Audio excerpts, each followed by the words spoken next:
आपको लगता है कि ऐसी कोई हीरोइन जो फिल्मों में काम करती हो, सुपरस्टार हो, सालों से काम करती हो, उसके साथ सेक्सुअल एक्सप्लॉयटेशन उसकी इजाजत के बिना हो सकता है? मुझे ऐसा नहीं लगता, वो हीरोइन ही क्यों ना हो या फिर आम महिला क्यों ना हो, जो अपने पैरों पर खड़ी है उसके साथ ऐसा कुछ होगा हमें नहीं लगता। क्योंकि जो भी कोई महिला इतने ऊंचाइयों तक गई है यूं ही नहीं चली गई होगी, बहुत सारे स्ट्रगल किए होंगे उसने अपने लाइफ में, और अचानक से उसके लाइफ में ये बहुत सारी छोटी छोटी बड़ी बड़ी बहुत सारी चीज़ें उनके सामने मुश्किलें आई होंगी। लेकिन ऐसा नहीं है कि उनके साथ कुछ इस तरह का हुआ होगा, मुझे नहीं लगता है कि ऐसा हुआ होगा। अगर हुआ होता तो ये काफ़ी उन दोनों के बीच जो है वो रिलेशन काफ़ी पुरानी है, ये नहीं कि आज ही उन दोनों के बीच दोस्ती हुई या फिर एक दूसरे से मिले, ऐसा कुछ नहीं है। ये 2013 से ही करीब चल रहा है रिलेशन इन दोनों के बीच, और अचानक से आज 17 में आके कह रहे हैं कि मेरे साथ कुछ ऐसा हुआ। आखिर मुझे नहीं लगता कि ऐसा कुछ हुआ होगा, या हुआ भी होगा तो उस समय क्यों नहीं सामने आया? हाँ बिल्कुल लगता है कि ये व्यापार है, बिल्कुल बिल्कुल व्यापार है, और जो हीरो हैं, जो हीरोइन हैं, उनको अपनी मार्केटिंग करनी होती है, ये उसका हिस्सा हो सकता है क्या? कह सकते हैं कि ये एक उसका भी हिस्सा हो सकता है, क्योंकि अगर उनके साथ कुछ ऐसा हुआ तो वो ये बातें उस टाइम आनी चाहिए था जब उनके साथ ऐसा कुछ हुआ।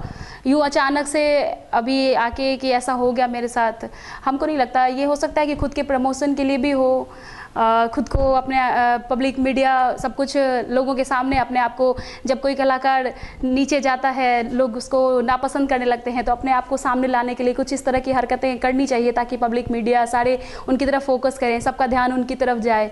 तो हम मान सकते हैं कि हो सकता है कुछ ऐसी बातें इनको इस चीज़ों के लिए भी। मधु जी, औरत और पुरुष की बात करते हैं, ये प्रचारित किया जा रहा है हर जगह कि अगर कोई महिला नो कहती है इसका मतलब नो होता है, उसके आगे पीछे कोई दलील नहीं होनी चाहिए। तो क्या ये सिर्फ महिलाओं के लिए, पुरुषों के लिए नहीं कि उनका नो? सर मैं कहना चाहूँगी आज हम उस जगह पे खड़े हैं जहाँ कहा जाता है कि महिलाएं और पुरुष दोनों कंधे से कंधा मिलाकर चल रहे हैं। ऐसे में अगर हम कहेंगे कि महिलाएं बहुत कमज़ोर हैं और पुरुष बहुत शक्तिशाली, तो इसको हम नहीं मानेंगे, क्योंकि हम आज वहाँ हैं जहाँ खुद अपना डिसीज़न खुद ले सकते हैं, और हमारे लिए क्या अच्छा है क्या बुरा है ये हम महिला हैं हम अगर समझते हैं। जब हम पुरुषों के साथ बराबर हैं तो ऐसा नहीं है कि सिर्फ अत्याचार हमारे साथ ही होता है, पुरुषों के साथ भी अत्याचार होता है, और कई ऐसी महिलाएं हैं जो करती हैं। मैं एक महिला हूं और महिला के सम्मान के लिए, उनके बढ़ावे के लिए मैं काम करती हूं, मुझे अच्छा लगता है उनके बारे में सोचना। मगर मैंने कई जगह भी ये भी देखा है कि सिर्फ महिला ही हरास नहीं की जाती, बल्कि पुरुषों के साथ भी इस तरह की नाइंसाफ़ी होती है। और ये सोचने वाली बात है कि हमारी अगर बेटियाँ असुरक्षित हैं तो कहीं ना कहीं बेटे भी असुरक्षित हैं। अगर बेटियां सिर्फ जिम्मेदार बेटियां ही नहीं या फिर बेटे ही नहीं, बराबरी दोनों तरफ से है। अगर कमी है तो दोनों में है। अगर बेटी को जितना हम चाहते हैं, सब डिमांड कर रहे हैं बेटियों के लिए ये, बेटियों के लिए ये, हमारे बेटों को भी तो सुरक्षा की ज़रूरत है। गांव से लड़कियां बाहर आ रही हैं, उन्हें नौकरी मिल रही है और वो पढ़ लिख रही हैं।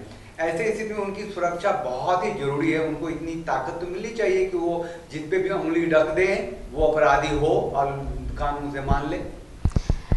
अब ये तो फिर नाइंसाफ़ी वाली बात हो गई कि मतलब उन्होंने उंगली रख दी और उन पे इल्ज़ाम लग गया। ऐसा तो नहीं होना चाहिए। आ रही हैं वो, गांव से आ रही हैं, बाहर आ रही हैं, अचानक से उन्होंने बाहर आके वो देखा है, माहौल उनके लिए सब कुछ नया होता है। थोड़ी देर के लिए हम मान सकते हैं कि उनके साथ उनको इन सब चीज़ों की आदत नहीं है, तो उनको शायद थोड़ा सा अजीब लगे इन वातावरण में ढलने में।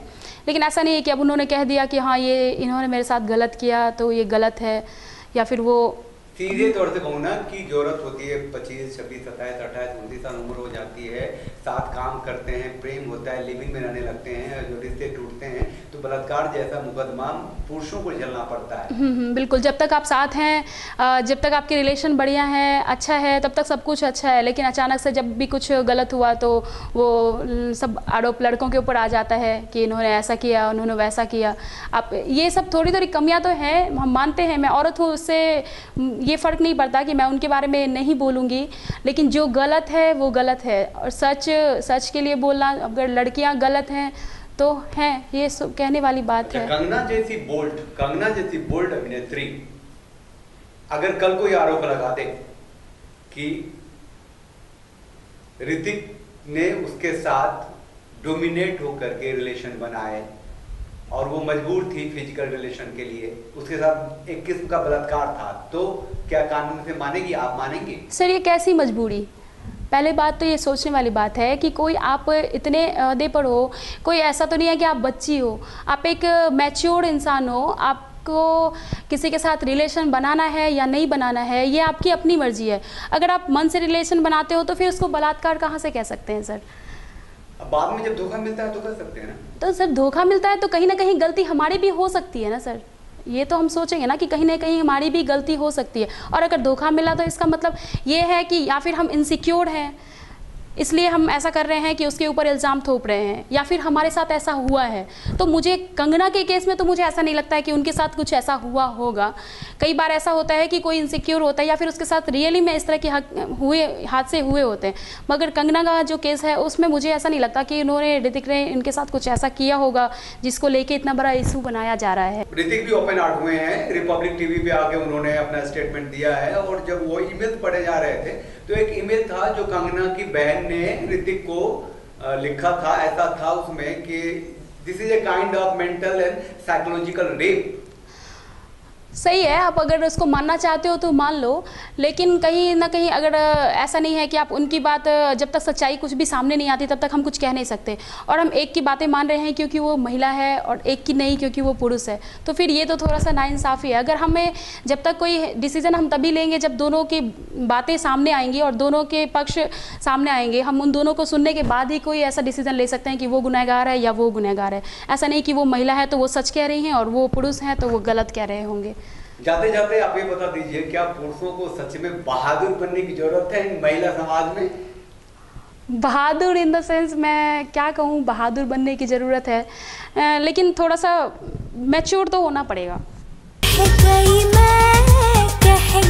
मैं जो भी मुझे